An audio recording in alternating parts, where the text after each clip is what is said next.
თუ დაივიწყე ენა ქართული, მას საქართველო დაგვიწყებია. მათ, ვისაც საქართველო არ ავიწყდებათ, ვინც იცის, რომ ერის ხასიათს, საუკუნეების მიღმა დაწყებულს და აწმყოში არსებულსაც, სიტყვით ნათქვამსაც და უთქმელსაც, მისი სამშობლოს ენა გამოხატავს.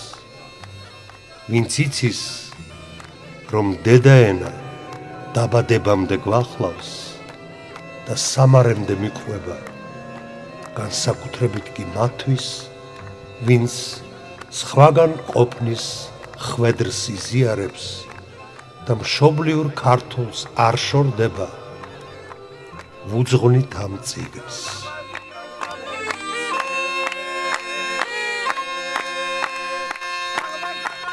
ქართული დამწერლობის წარმოშობის ზუსტი თარიღი, რომელიც 3000 წლეულის მიღმა იკარგება, ერთმნიშვნელოვნად ვერ დგინდება და თავისი ორიგინალობითა და იდუმალებით მსოფლიოს მეცნიერთა და სწავლულთა განსაკუთრებულ ყურადღებას იპყრობს. იუნესკოს გადაწყვეტილებით უძველესი ქართული ანბანის სამი სახეობის ცოცხალ კულტურას არამატერიალური მემკვიდრეობის ეროვნული ძეგლის სტატუსი მიენიჭა.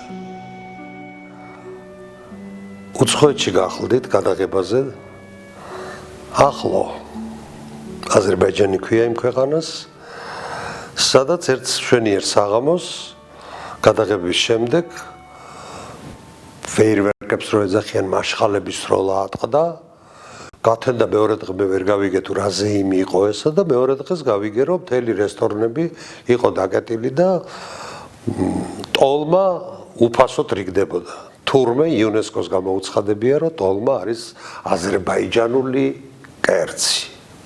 მათი კულტურულ მემკვიდრეობას შეადგენს ეს. მსოფლიო კულტურულ მემკვიდრეობაში შევიდა ტოლმა, რომ ეს არის ამ ერის კერძი.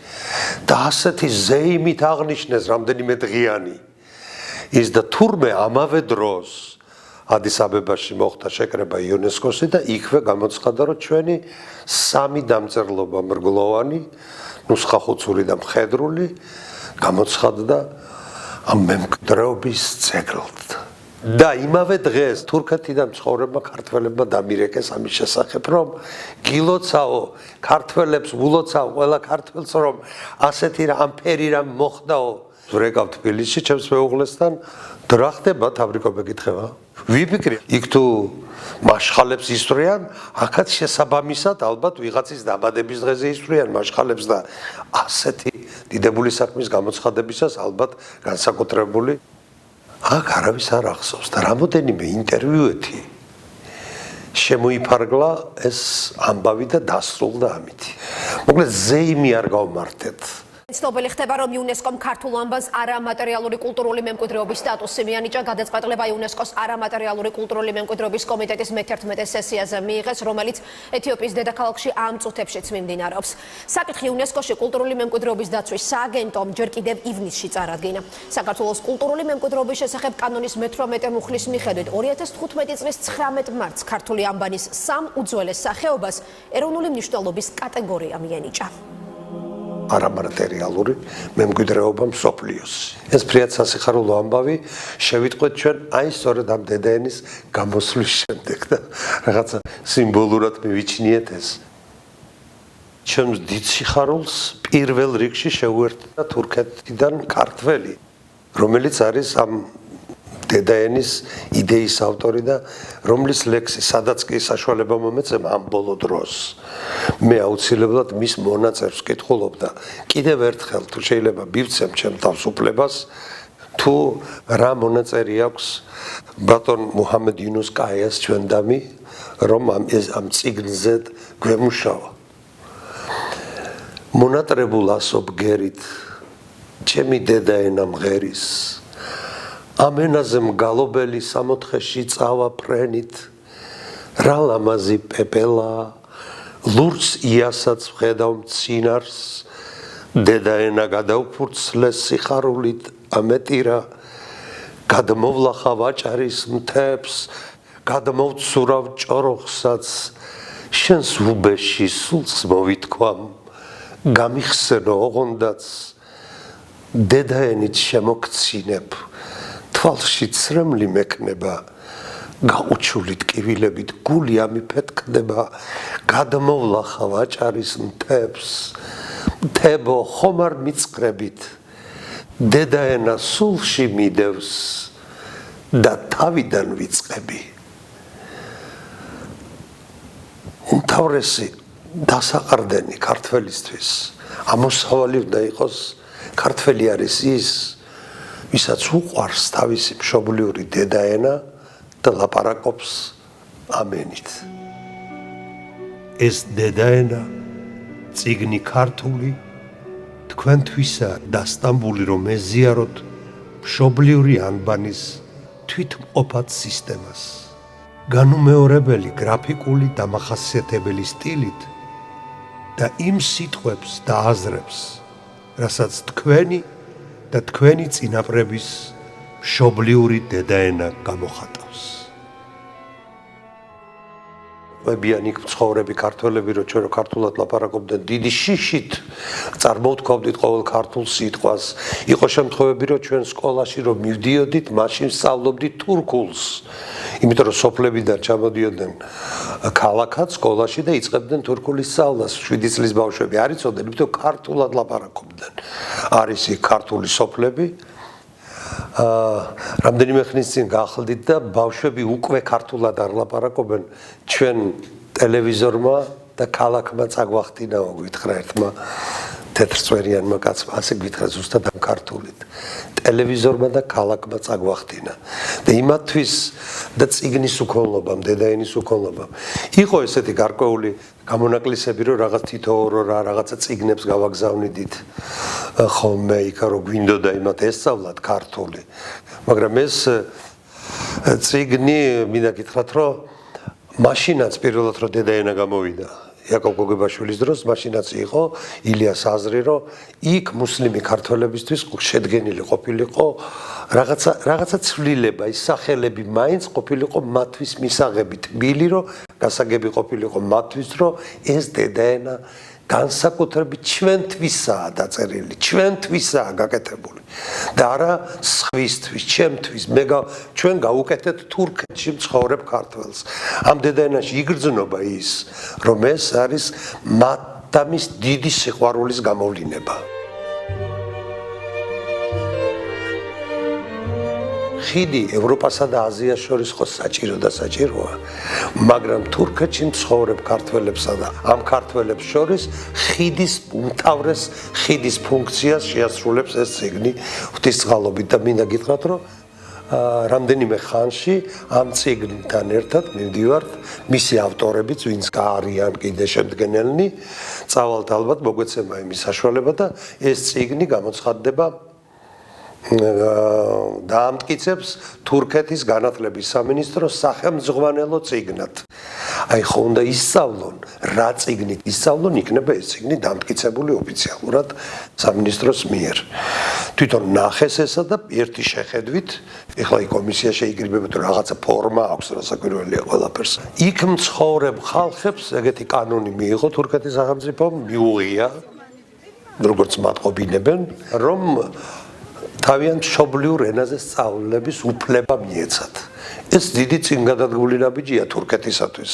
როცა ზეგან გავიხსენეთ, თუ შეიძლებოდა რომ დიდი სასჯელი მიეღოთ იმისათვის, რომ ქართულ ენაზე დაელაპარაკათ. სიტყვაც ამოცდენოდ და ეთქვა რომ მეგურჯი ვარო. არა, იქ ცხოვრები ყველა თურქი იყო. ეხლა დრო მიდის, იცვლება და მადლობა ღმერთს იცვლება ჩვენთვის ქართველთათვის რაღაც სასიკეთოც ხდება.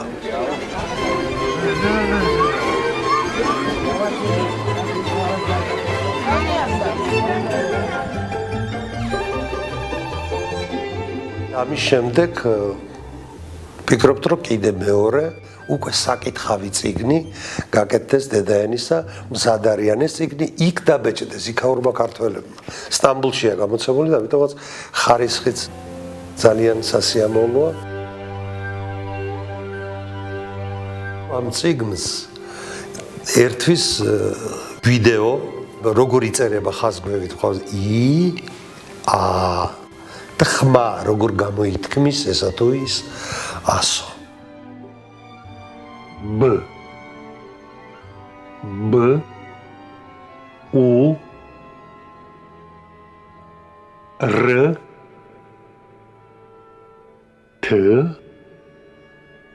ი ბურთი კიდევ ერთი ხაზი მინდა გავუსვა იმას, რომ ეს წიგნი არა მხოლოდ თურქეთში მცხოვრები ბავშვებისთვის არ არის.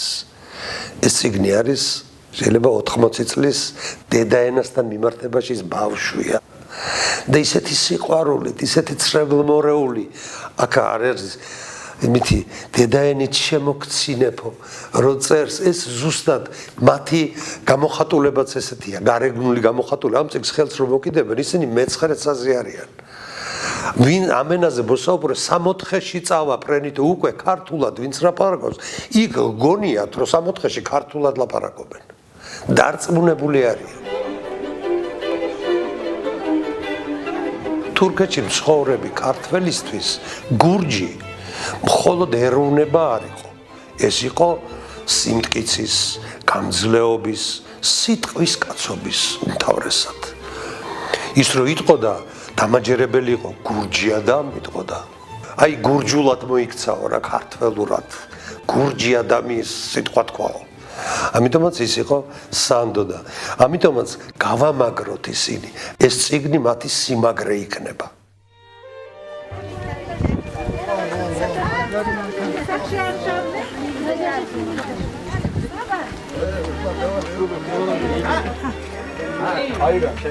აბა დავსხოთ აბა ეხლა გაჩნდება კითხვა, რომ სად რომელ თურქეთი დიდია? სად უფრო მეტად საინტერესო სად არის? პასუხად ამისა სტამბულში მოითვლიან ძალიან ბევრ ქართველს. ასევე ანკარაში, ამასიაში სოფლებია 15-20 სოფელი. სადაც დიდი ინტერესია ქართული ენისადმი.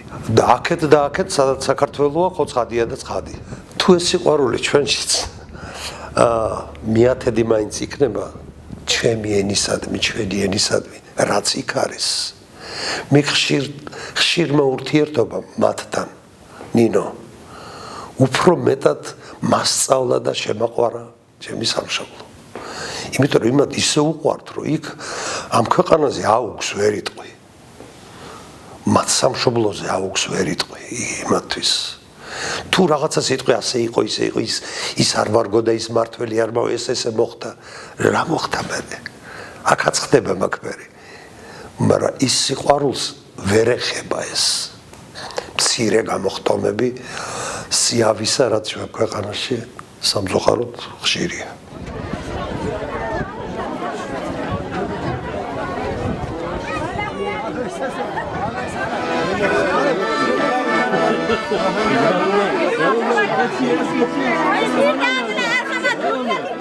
დღეს იქაური ქართველები რასაკვირველია 5 მილიონზე ქვევით ციფრს არასახელებენ. მეტი რას ამბობ, მეტი 6-7-ზე მეტი იქნება ამბობენ და ასე შემდეგ. საშუალოდ 5-6 მაინც ქართველი არის. ცდა რო ჩაატარო, ნინო აქედან რო წახვიდე, სარფიდან გადახვიდე, სტამბულში თლად იქეთ ეგეოსის ზღვასთან მისვლამდე, სადაც არ უნდა გადმოხვიდე და ქართულად დაილაპარაკო, იქ აუცილებლად იქნება ქართველი თუ არა ქართულის მცოდნე მაინც მეზობელი ეყოლება, ვისგანაც ისწავლა. ეს ეკონომიკის ბრალია თუ რისი არ ვიცი, მაგრამ ასე როა ეს ნამდვილად. ვიცი ჩავატარეთ კიდეც ეგეთი ცდა, რომ მანქანით გქონდა საშუალება წავსულიყავით და საცა გავაჩერეთ. ეს სასადილო იქნებოდა რა, მე გვეყიდა თუ რაღაცა სპეციალურადაც ვაჩერებდით, ქართულად დავილაპარაკებდი, ერთი წუთით მით აქა გვეტყოდა და მოვიდოდა ვიღაც მისის ქართულად და გველაპარაკებოდა. მე ვარ აჭარიდან და მყავს ძალიან ბევრი მეგობარი იქ, რომლის წინაპარი ახლობელი უახლოებს რამდენიმე 1 საუკუნე გავიდა და ცოტა მეტი დატოვა ეს აჭარა იძულებით, ნებით არავის არ დაუტოვებია და გადავიდნენ და მადლობა უფალს რომ ახლა 5 მილიონს რომ ამბობ ის 200,000-მა აჭარიდან იქ მოსახლემ დაატოვებინეს ეს თავისი მხარე და წაასხეს რასაც მოაჯირობა ქვია გადაასახლეს სხვადასხვა მხარეში აკვნებით ბავშვები აკვნებით მიყავდათ დიდი პატარა არ ვიცი რითია ძალიან დიდი იძულება დაადგა იმისთვის დაეტოვებინათ აყრილიყვნენ თავიანთ მიწიდან და წასულიყვნენ და მათი ტკივილი და სიხარული და ცოდნა წყურვილი იმ ცოდნისა თუ რა იყო მიზეზი იმისა რომ ისინი აიყარნენ აქედან და წავიდნენ იქ სადღაც შორს ამასია 1500 კილომეტრია თუ 1300 აქედან იქ სოფლები შეიქმნა აგერ ახლოს 600 კილომეტრზე არის სოფელი ფაცა ესეთი დასახლება სულ გავს ქობულეთს მთელი ქობულეთიდან გასახლებულები მოკლედ ეს რუსეთ-თურქეთის ომის შემდეგ მოხდა ეს საშინელი ამბავი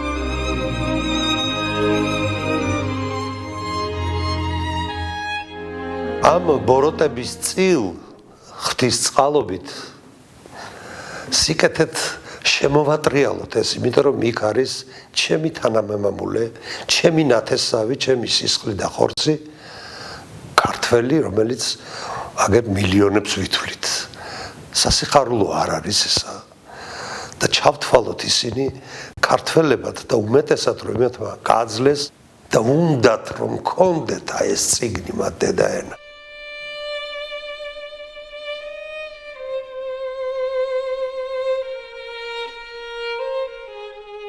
ვინც ეს წიგნი დააბეჭდინე და ვისი იდეითაც ეს გაკეთდა და ვისი ლექსიც მე თქვენ უკვე მოგახსენეთ ეს იუნუსკაია გახლავთ რომელმაც ძალიან თხოვა რომ გადამეცა დიდი გულწრფელი მადლობა იმათთვის ვინაც იღვაცა და ეს წიგნი გააკეთა პირველ რიგში ეს მადლობა ეკუთვნის ზურაბ კოჩალიძეს მხატვარს მადლობის ღირსია რასაკვირველია წიგნის დამკაბადონებელი, რომელსაც ძალიან ვაწვალებდით მისი შედგენის დროს, რამდენჯერ შევცვლიდით ტექსტებს, გადავაადგილებდით, ხან ნახატს ახალს ჩავდებდით, ის არ მოგვეწონებოდა. ეს გახლავთ ქეთევან ღონღაძე. რასაკვირველია დიდი მადლობა რედაქტორებს წიგნის შედგენისას გაწეული ძალიან დიდი დახმარებისთვის ნანა ამირანაშვილს, მარი წერეთელს, თამარ მესხიძეს, ნინო ხოფერიას, მარიამ გოგუაძეს, ქეთევან დუმბაძეს, ეთერ კონცელიძეს, გია მურღულიას, ნია ზოსიძეს, გოჩა ირემაძეს, ლევან ხიმშიაშვილს, მერაბ აბულაძეს და სხვაებს. ბევრია, ვისაც კი ამ თემაზე მივადგებოდით, აქ ჩამოთვლილი გვარები, ყველანი დიდი სიხარულით და ხალისით შეუდგებოდნენ იმის კეთებას, რასაც ვთხოვდით, რომ გაეკეთებინათ. დიდი მადლობა კიდევ ერთხელ. აი ბატონო იუნუს შევასრულე შენი თხოვნა და მადლიერება, თქვენი მადლიერება გადავეცი მას.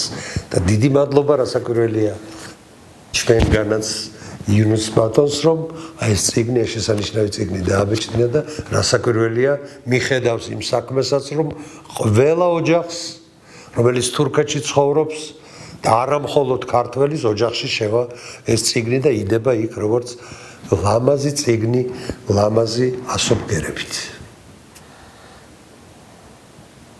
დარცისა შემთხვევითი, რომ მე ვზივარ ახლა აქ კალბატონ დინოსთან ერთად ბაბო დადიანის ოთახ მუზეუმში და ეს სურათები, ეს სახეები რაღაცა თითქოს წეღან მომეჩვენა საუბრის დროს ამ წიგნზე ლაპარაკისას, რომ ისინი იღიმოდნენ უხაროდათ მათ სულებს, რომ მსგავსი საქმე, რომ ჩვენ დღეს მათ დავანახეთ, რომ საქართველო ისეთი მცირე არ არის, როგორც მტერს გონია.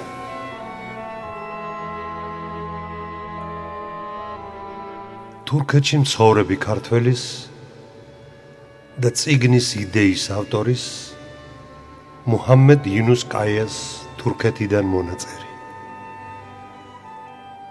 მონატრებულ ასობგერით ჩემი დედაენა მღერის ამ ენაზე მგალობელი სამოთხეში წავა ფრენით რა ლამაზი პეპელაა ლურჯს იასაც ვხედავ მცინარს დედაენა გადავფურცლე სიხარულით ამეტირა გადმოვლახავ აჭარის მთებს გადმოვცურავ ჭოროხსაც შენს უბეში სულს მოვითქვამ გამიხსენო ოღონდაც დედაენით შემოგცინებ თვალში ცრემლი მექნება გაყუჩული ტკივილებით გული ამიფეთქდება გადმოვლახავ აჭარის მთებს თებო ხომარ მიწყრებით დედაენა სულში მიდევს და თავიდან ვიწყები